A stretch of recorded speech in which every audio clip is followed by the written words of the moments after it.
Pa, wag mong sabihin naghahanap ka na naman ng bagong asawa. Anak, alam mo naman na ito lang ang makakapagpasaya sa akin eh.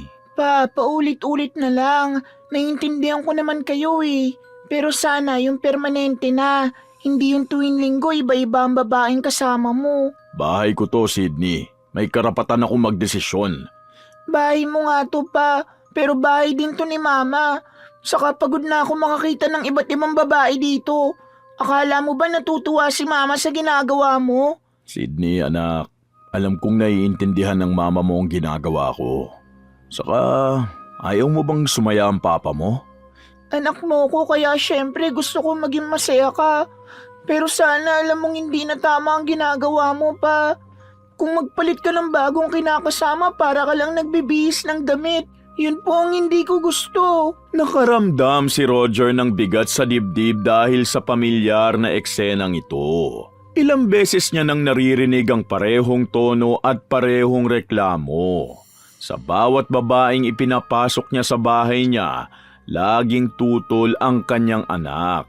Sa isip niya, hindi naman niya inaabandona ang kanyang anak. Hindi niya ito pinapabayaan. Gusto lang naman niyang may makasama. Ang gusto lang niya, may umunawa sa kanya at makalimot sa namatay niyang asawa. Basta, huli na to anak. Pagkatapos nito, magtitino na ako. Ganyan din ang sinabi mo nung dinala mo dito si Maylin at Alona. Lagi mo sinasabi na huli na. Tapos magsasawa ka rin naman at maghahanap ng bago. Ay, pwede ba Sydney? Huwag mo na muna akong kontrahin ngayon. Alam ko ang ginagawa ko. Talaga ba pa? Alam mo ang ginagawa mo? Sana alam mo rin ang mali mo. Sydney, huwag mo nga akong kausapin na parang wala akong kwentang ama. Hindi sa ganun pa. Pero nasasaktan ako kasi iba ka na eh. Hindi na ikaw yung dati. Dahil lang sa mga babae mo, nasisigawan mo na ako. Oo, nasasaktan ka. Pero ako ba? May nagtanong ba kung anong nararamdaman ko? Ikaw naman kasi ang may kontrol eh. Kahit pa ilang beses kitang tutulan, wala pa rin kwenta. Napatingin si Roger sa babaeng tahimik na nakatayo sa likod niya. Si Odessa. Hawak nito ang maliit na maleta at parang handang umalis anumang oras. Hindi ito katulad ng ibang babae. Walang kolorete, walang arte at tila walang kumpiyansa sa sarili. May kung anong kahinaan sa tindig nito na kakaibang nagustuhan ni Roger. Tahimik, masunurin at tila hindi palaban. Roger, kung ayaw ng anak mo, pwede naman akong... Hindi, dito ka natitira, Odessa. Pa, matagal mo na ba siyang kilala? 3 araw pa lang ang lumipas mula nung umalis si Maylin dito sa bahay natin ah. Hindi naman basehan kung gaano katagal ko na siyang nakilala, Sydney. Basta mahalaga, gusto ko siya at gusto niya rin ako. Hindi sapat na gusto mo lang siya kaya papapasukin mo na siya sa buhay natin pa. Alam mo, Sydney, hindi mo kailangan pakialaman ng relasyon ko sa ibang babae. Anak lang kita kaya pwede ba hayaan mo na ako? Sige, kung yan ang gusto mo hahayaan kita. Pero hindi mo ako mapipilit na tumanggap ng iba't ibang babae mo. Hindi kita pipilitin na tanggapin siya, Sydney. Ramdam ni Roger ang pagkairita. Sa isip niya, sobra na ang pagiging mapanghimasok ng anak.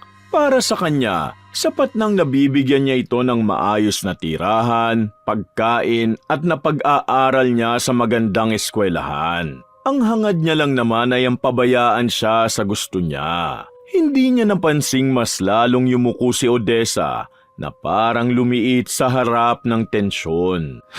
Tingnan natin. Anong pangalan mo? Odessa. Ako si Odessa. Taga saan ka naman? Taga-probinsya ako. May trabaho ka ba? Sydney, tama na nga yan. Gusto ko lang naman malaman kung hanggang kailan siya rito. Hanggang sa gusto ko. Ay, yan na naman tayo. Napailing na lang si Roger. Sa bawat tanong ni Sydney, pakiramdam niya'y tinatanggalan siya ng karapatang maging masaya. Hindi niya napapansin ang takot sa mga mata ni Odessa. Takot na hindi niya inintindi dahil mas mahalaga sa kanya ang patunayan na siya ang may kapangyarihan sa loob ng bahay. Halika, Odessa, makyat na tayo sa kwarto. Doon ka na muna magpahinga.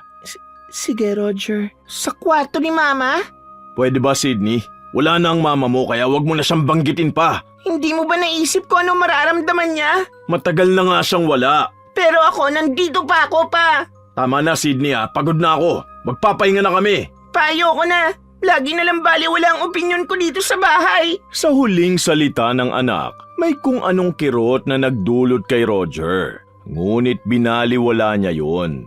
Hindi niya kayang aminin na baka may mali sa ginagawa niya. Mas madaling maniwalang nagre-rebelde lang ang anak kaysa harapin ang sariling pagkukulang. Hindi ako kakain mamaya. Bahala ka. Huwag mo akong pilitin pakisamahan yan. Hindi kita pinipilit, Sydney. Isinara ni Sydney ang pinto ng kwarto ng may diin. Naiwan si Roger sa sala kasama ang babaeng hindi niya lubos na kilala. Sa loob ng kanyang isip, pinipilit niyang paniwalaan na tama ang desisyon niya. Napansamantala lang ang lahat. Nakontrolado niya ang sitwasyon. Pasensya na kung nakadagdag pa ako sa problema niyo. Hindi ikaw ang problema, Odessa, kundi ang anak ko. Kung gusto mo, alis na lang ako bukas. Hindi, mananatili ka dito at walang magagawa ang anak ko.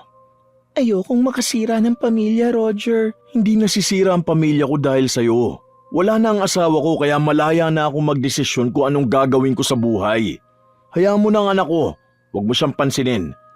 Sana magawa din niya ako magustuhan sa susunod.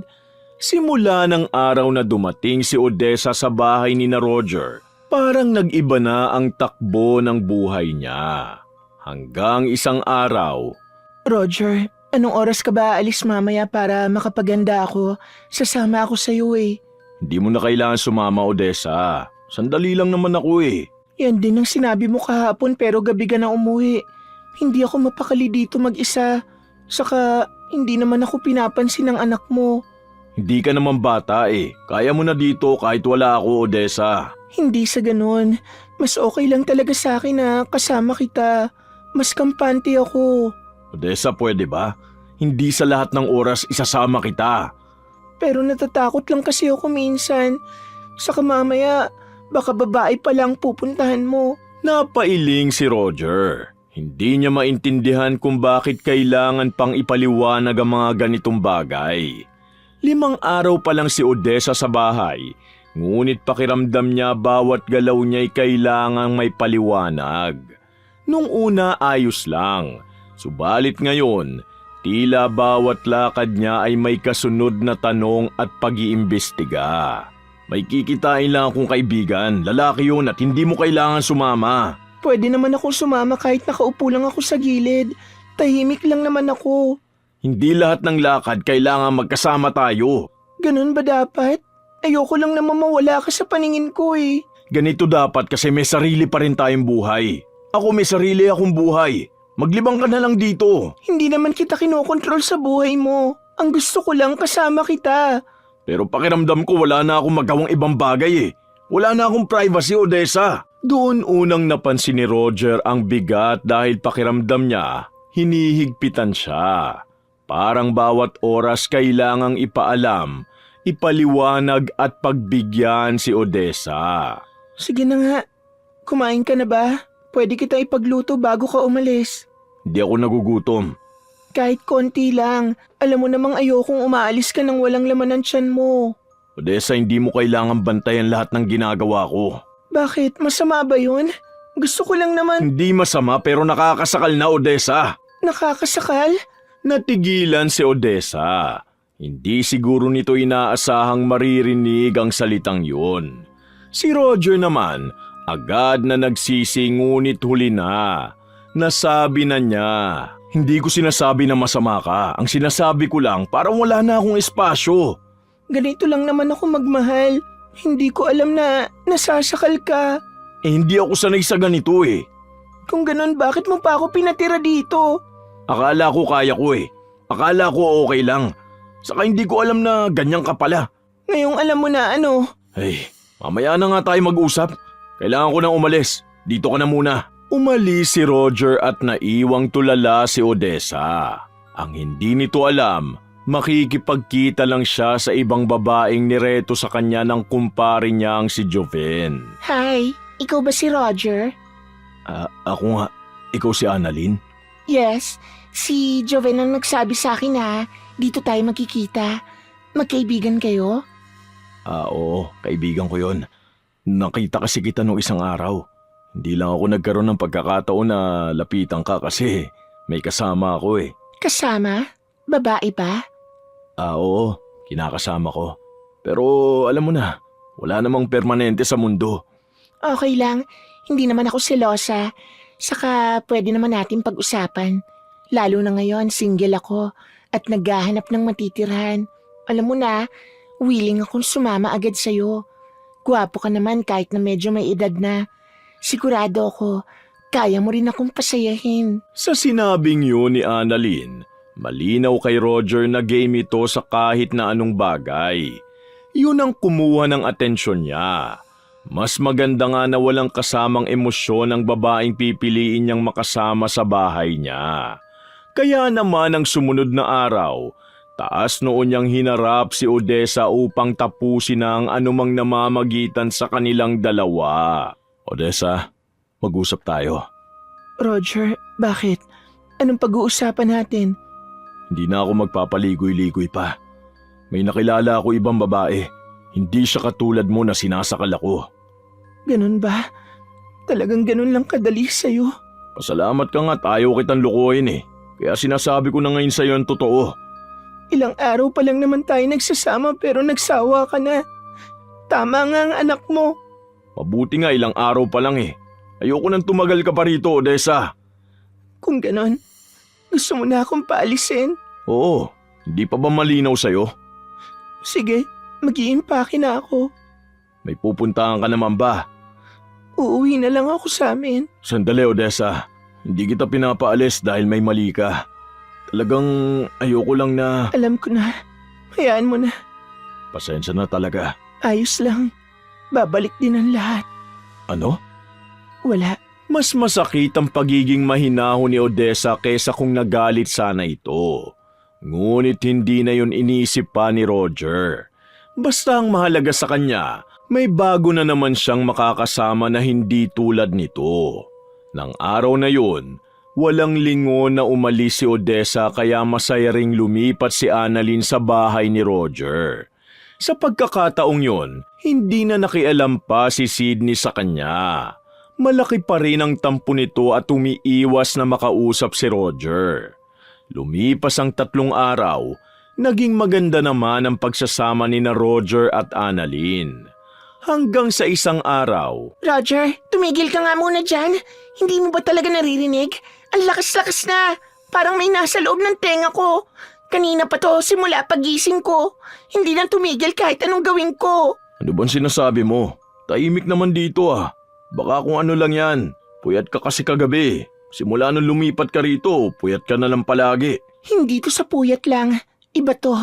Parang may gumagalaw talaga sa loob ng tenga ko. Parang may lumilipad. Tapos bigla na lang susundot. Roger, hindi ako nag-iinarte. Hindi ko naman sinabi yun ah. Ang sinasabi ko lang, baka guni-guni mo lang yan. Minsan kasi kapag napaparanoid, Roger, huwag mo nga akong gawin baliw. Hindi ganito ang guni-guni. Ramdam ko to. Hindi lang naman tunog kasi parang makati na mahapdi ang loob. Hindi ko talaga maintindihan kung ano to. nainis si Roger. Ngunit mas nangibabaw ang pagod. Gusto niyang maniwala na simpleng stress lang ito. Ayaw niyang pansinin ang isang bagay na hindi niya kayang kontrolin. At saka hindi lang yon. Tingnan mo ang balat ko. Kita mo ba? Kanina wala to. Ngayon parang may pantal-pantal na tapos ang kate. Kapag kinakamot ko mas lalo lang kumakalat. Baka sa sabon o kaya pagkain. Baka may nakain ka na hindi hiyang sayo. Roger, buong katawan to. Hindi lang sa braso, hindi lang sa binti. Maging sa likod ko at sa tiyan ko. Hindi na normal to. Mamaya mawawala rin yan. Lagi ka kasing nag-overthink eh. Baka allergy lang yan. Hindi ako nag-overthink. Natatakot na ako. Hindi ako ganito dati. Simula nung lumipat ako rito, tsaka lang to nangyari sa akin. Eh anong gusto mong palabasin? Hindi ko alam. Pero parang may mali sa bahay na to. Biglang may gumapang nakati sa leeg ni Roger. Napahawak siya ron ng hindi niya namamalayan. Sobrang kati na halos ikaigtad ng buong katawan niya. Sandali, Parang may kumakati sa leeg ko. Kumakati rin? Oo, pero maliit lang to. Parang kagat lang ng lamok. Sigurado ka? Kasi ganyan din nagumpisa yung sa akin kanina. Konting kati lang tapos biglang... Huwag mo nang palakihin. Kakamutin ko lang to. Wag! Baka mamaya magaya sa akin at dumami pag kinamot mo. Hayaan mo na. Hindi ko talaga mapigilan eh. Ang kati talaga. Roger, dumudugo na ang leeg mo. Hindi na niya napigilan. Kinamot niya ng kinamot ang leeg. Paulit-ulit na parang may hinahabol na hindi niya makita. Nang huminto siya, basa na ang kamay niya ng mainit at malagkit na likido. Wisit! Ano nangyari? Hala Roger, dumudugo na sa kakakamot mo.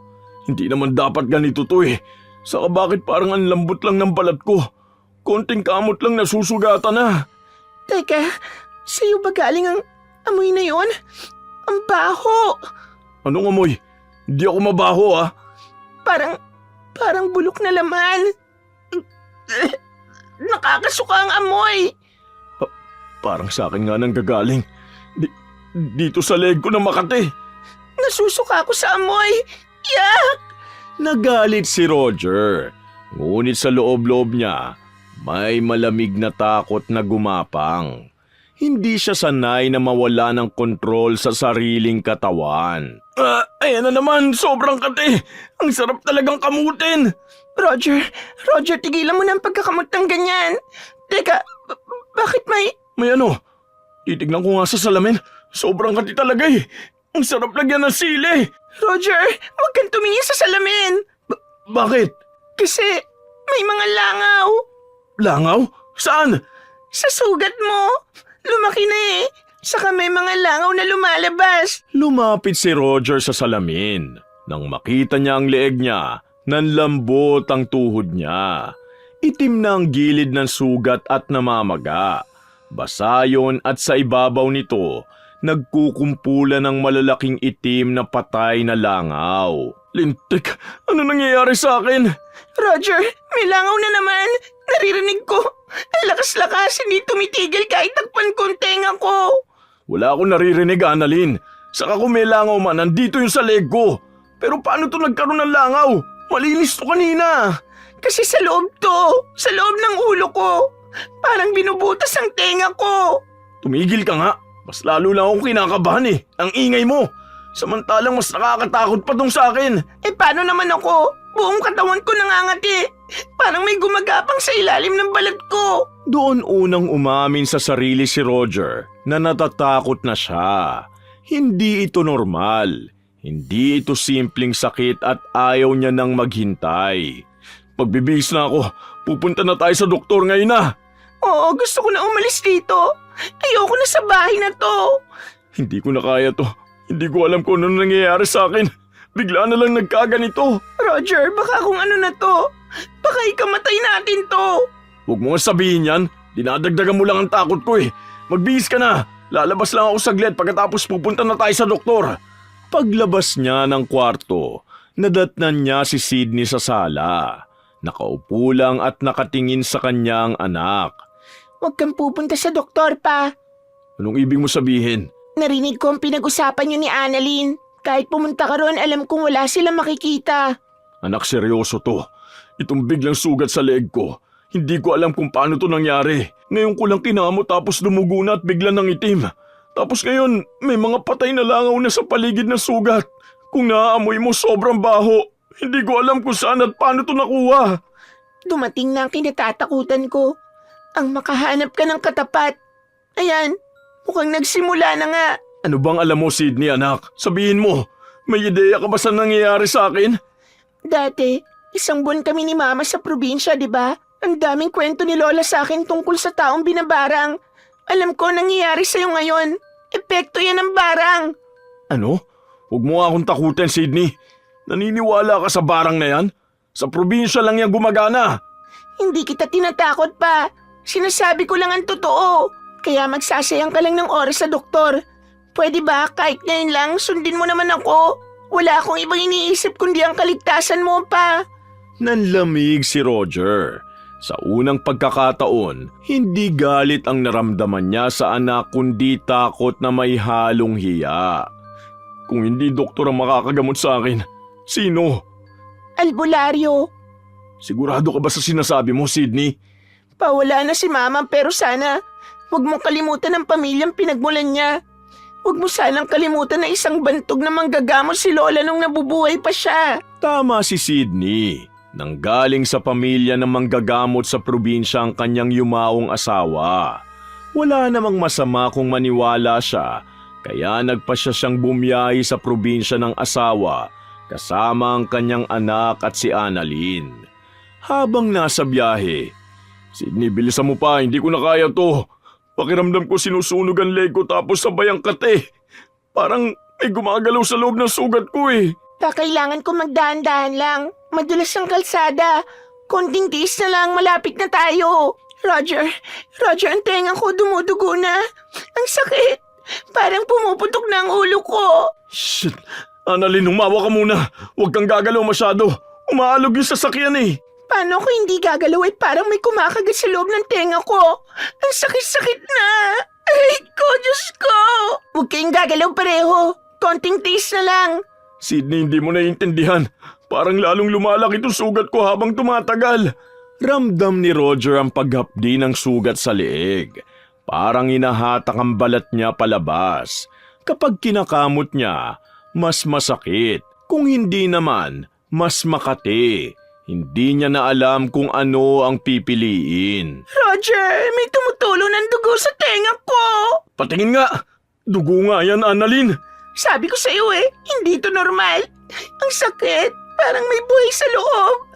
Tulungan mo akong tanggalin to, Roger. Huwag ka nga sumigaw! Mas lalo sumasakit ang ulo ko eh! Paano ako tatahimik parang sasabog na ang ulo ko? Pwede ba wag muna kayo maingay? Naririndi na ako Tiisin niyo na muna. Roger, silipin mo nga ang loob ng tenga ko. Sige, halika at sisilipin ko. Nang silipin ni Roger ang loob ng tenga ni Annalyn gamit ang flashlight ng cellphone, napaatras siya sa nakita. Diyos ko! Ano? Ano ang nakita mo? Huwag kang gagalaw! Roger, sabihin mo anong nasa loob. Maraming langaw. Ang dami. Nasa loob sila ng tenga mo, Annalyn. Alisin mo sila. Hindi ko maabot. Ang lalim eh. Mamamatay ako. Sigurado ako mamamatay na ako. Tama na nga, tumahimik ka.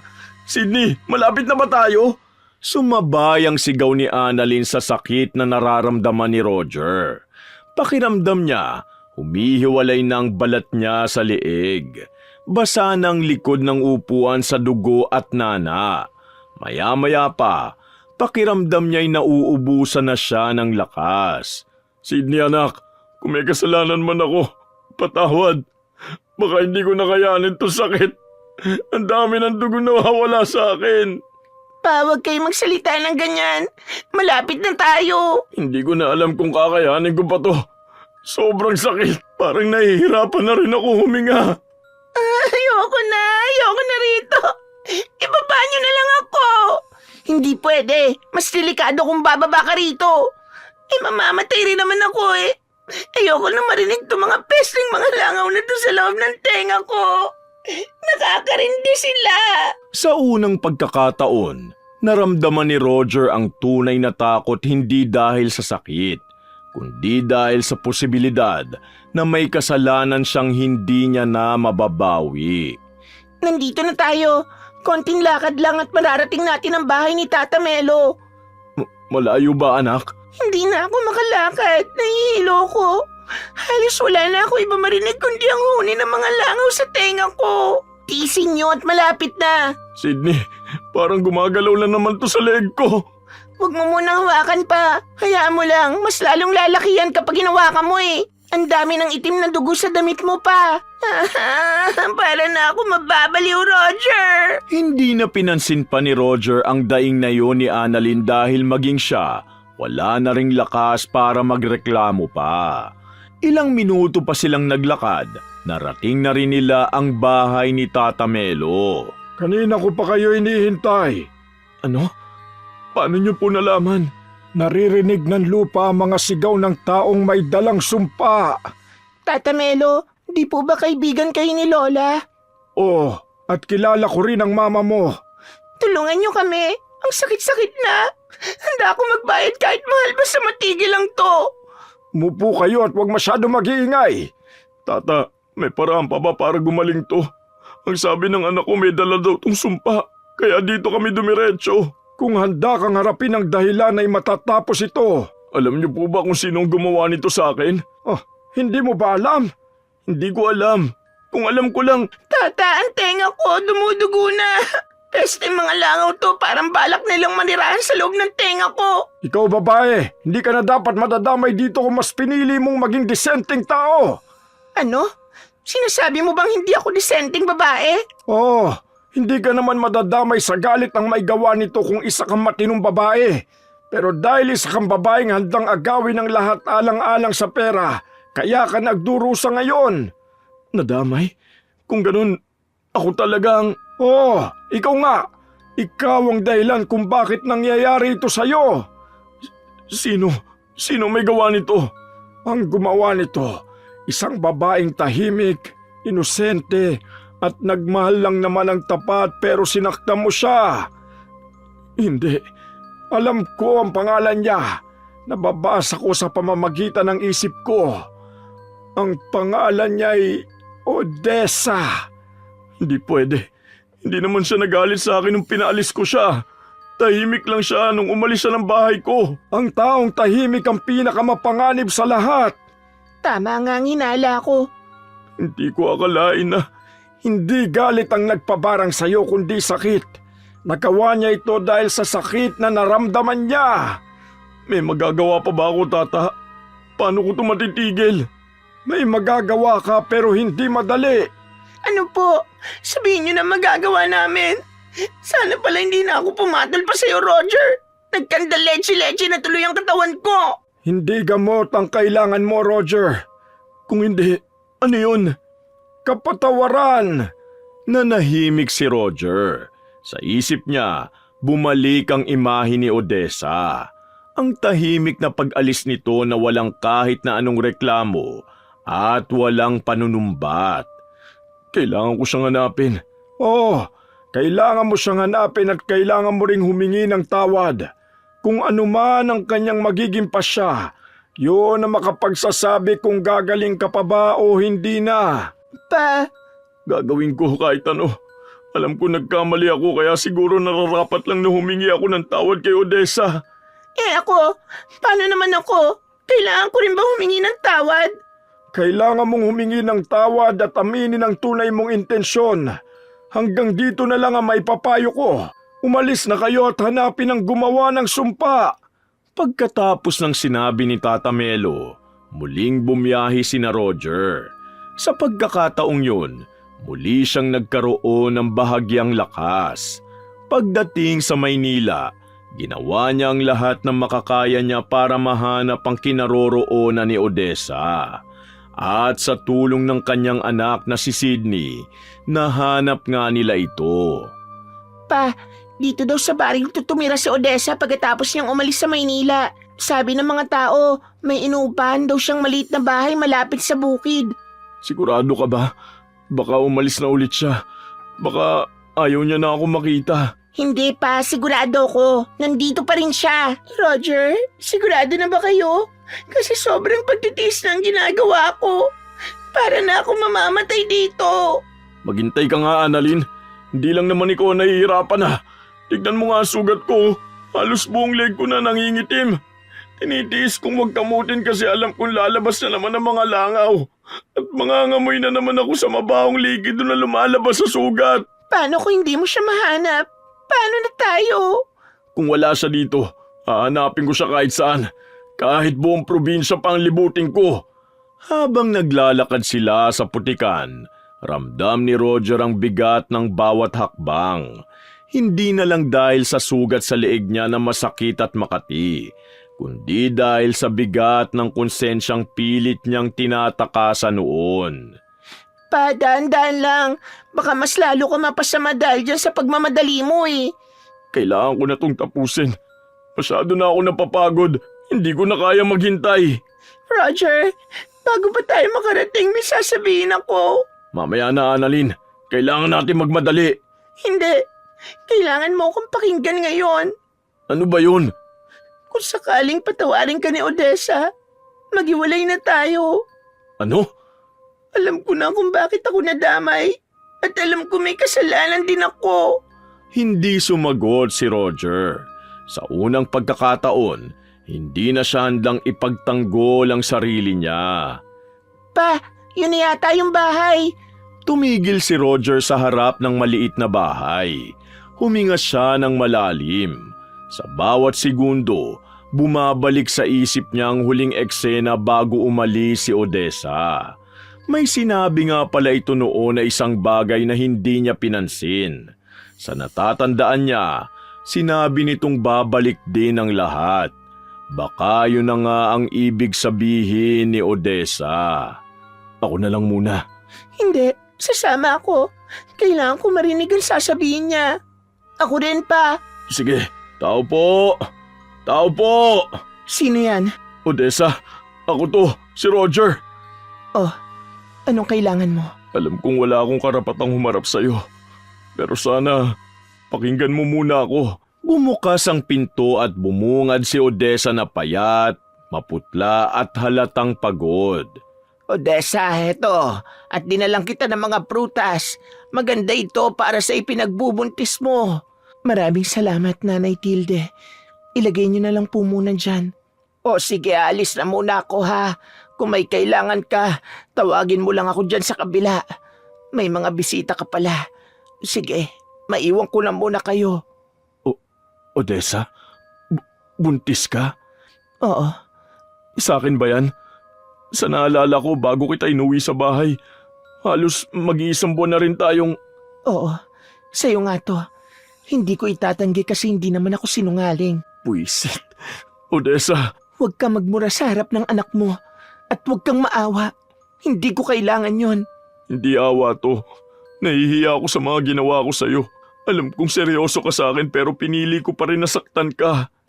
Bakit ka nandito, Roger? Dahil hindi na ako makaligtas sa sarili kong ginawa. Dahil halos mamatay na ako. At alam kong ikaw ang dahilan kung bakit nangyayari ito. At sa tingin mo ikatutuwa ko yan? Hindi. Pero sana maintindihan mo kung bakit ako humihingi ng tawad. Tawad? Ngayon ka lang hihingi ng tawad? Oo. At alam kong huli na. Alam kong hindi sapat. Pero gusto kong sabihin sa'yo na mali ako. Mali ang ginawa ko. Mali ang pagtrato ko sa'yo. Mali? Pinaalis mo ko na parang wala akong halaga. Parang pansamantalang gamit lang. Alam ko. At habang unti-unti ako nabubulok, doon ko lang naiintindihan kung gaano ako kabulag. Odessa, pasensya na. Hindi kita napigilan noon. Wala kang kasalanan, Sydney. Odessa, may aaminin din ako. Alam ko na nga aaminin mo. Ginusto ko si Roger dahil sa pera. Dahil akala ko, madali siyang pakinabangan. Hindi ko akalain na ganito ang mangyayari. Alam ko rin yan. Kung kailangan ko humingi ng tawad, humingi ako. Hindi ako mabuting tao at mas lalong hindi ako perpekto. Hindi ko namang ginusto to kaya sana kung nasira ko man kayo dahil sa ambisyon ko, patawarin niyo na ako. Hindi ako galit sa'yo, pero hindi rin kita patatawarin para gumaan ang loob mo. Patatawarin kita para gumaan ang loob ko. Odessa, kung may natitira pang galit sa'yo, ilabas mo. Sigawan mo ko. Sabihin mong wala akong kwenta. Sige na, nagsisisi na ako. Tama nga ang anak ko. Nahanap ko na ang katapat ko. Hindi ko kailangan sigawan ka, Roger. Kasi alam ko, kahit anong sigaw pang gawin ko kung hindi mo naman ako mahal, wala rin namang saysay. Odessa, ngayon alam ko na mahal mo nga talaga ako. Hindi lang sa kung anong meron ako. Alam kong ginawa mo lang to para turuan ako ng leksyon at nagtagumpay ka. Natuto na ako. Kung may magagawa pa ako, sabihin mo at gagawin ko, Odessa. Meron. Panagutan mo ang bata. Panagutan mo ang ginawa mo. At huwag ka nang mang-iwan ulit. Pa, anong gagawin mo? Kung papayag ka, Odessa, gusto kong bumalik sa umpisa. Hindi bilang lalaki na naghahanap ng kapalit, kundi bilang ama at taong marunong humingi ng tawad. Hindi madaling magtiwala ulit. Alam kong hindi madali. Hihilingin ko lang na bigyan mo ko ng pagkakataon, Odessa. Hindi ako may gawa ng barang kung yan ang iniisip nyo.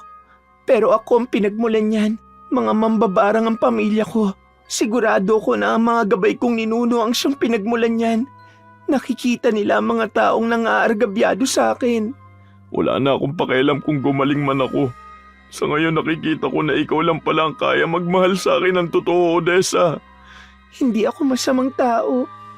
Siguro nakakasaka lang ang ugali ko kasi natatakot akong maiwan. Pero mula ngayon, babaguhin ko na yon. Mas maiiwan ka pala kung mararamdaman nilang mahal na mahal mo sila. Ako naman, hindi na ako basta-basta sasama sa kung sino lang. Ayoko na nitong nangyayari sa akin. Nasa tenga ko pa rin ang mga langaw at hindi ko alam kung paano ito mawawala. Halika kayo, bibigyan ko kayo ng gamot sa mga sugat nyo. Talaga? Salamat, Odessa. Pumasok sila sa loob ng bahay ni Odessa at doon ay may binigay itong maliit na butil na may lamang likidong itim. Pinataka ni Odessa ang magkabilang tenga ni Annalyn at maya-maya pa, isa-isang nagsilaba sa mga langaw mula sa loob. Unti-unti ring nawala ang pangangati ng buong katawan ng babae na halos ikatalo nito sa tuwa. Si Roger naman, pinahira ni Odessa ng langis sa leeg at nakaramdam din siya ng ginhawa. Yun nga lang, hindi agad na gumaling ang sugat sa leeg niya. Ganun pa man, masaya siya at napatawad na rin siya ni Odessa. Sa pag-uwi niya kasama si Odessa at ang batang paparating pa lamang sa mundo, alam niyang hindi sapat ang pangakong magbabago. Kailangan niya itong patunayan araw-araw. Hindi na siya babaero. Hindi na siya lalaking tumatakbo kapag nasasakal. Natutunan niyang ang tunay na pagmamahal hindi nakukuha sa pagpalit ng kasama, kundi sa pananatili kahit mahirap. At kung may natutunan man siya sa lahat ng nangyari, yun ay ang pananakit sa damdamin ng iba at hindi yun nawawala kundi bumabalik ito. Minsan sa paraang mas masakit kesa sa inaasahan. Subalit kapag hinarap mo ang kasalanan mo, humingi ng tawad at tinanggap ang pananagutan, may pagkakataon ka pang magsimulang muli. Dahil sa mundong ito, hindi lahat ng sumpa ay galing sa kulam o barang. Minsan, galing ito sa sarili mong konsensya at ang tanging lunas ay ang magbago. Wakas! Shoutout po uli sa commenters ng last story natin. Sina Yasden Love, Maredin Leonardo from California, USA, Reka Jukoy from Singapore, Virginia Divina from Saudi Arabia, Angelina I from California, Noemi Garcia Pabunan from Hong Kong, Gia Gigi, Rosalina Bugayong, Miss Dada Carlos, Kimpoy Feliciano, Arlene Torquisa, Michelle Gimbo, Chef M at shoutout kina Ate Auring, Ate Ne, Faye, Minda, Ana, Kuya Dennis, Gandang Leslie at Poging J ng Amira Boxes Handicrafts, Mirasol Masuher, Weng Orasyon, Miss Maura, Christina Peru, Merly, Jocelyn Morilla from Mindoro, Delia Cato and family from Muntinlupa, Jasmine Vicente, Zane Axel Ranada, Brian Landicho and family, Ben Abanyo, Jen Esto from Hong Kong,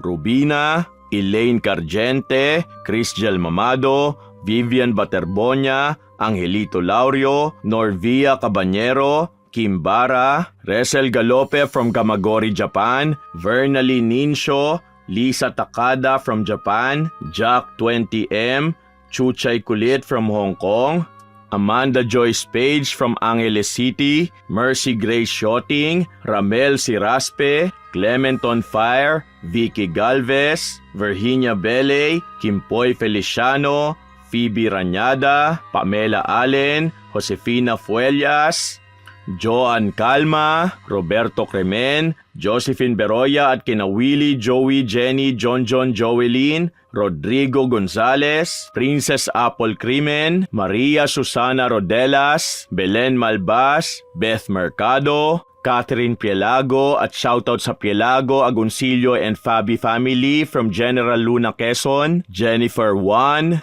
Jana 013 from Bacoor, Cavite, Teresa Balino, Elizabeth Dunca from California, USA, Rachel Jarabejo, Lorna Cabigas, user C2N3P, Lydia Lopez, Mary Joy Noble at Estrella Cortez from Canada. Maraming salamat po at pagpalain tayong lahat ng puong may kapal.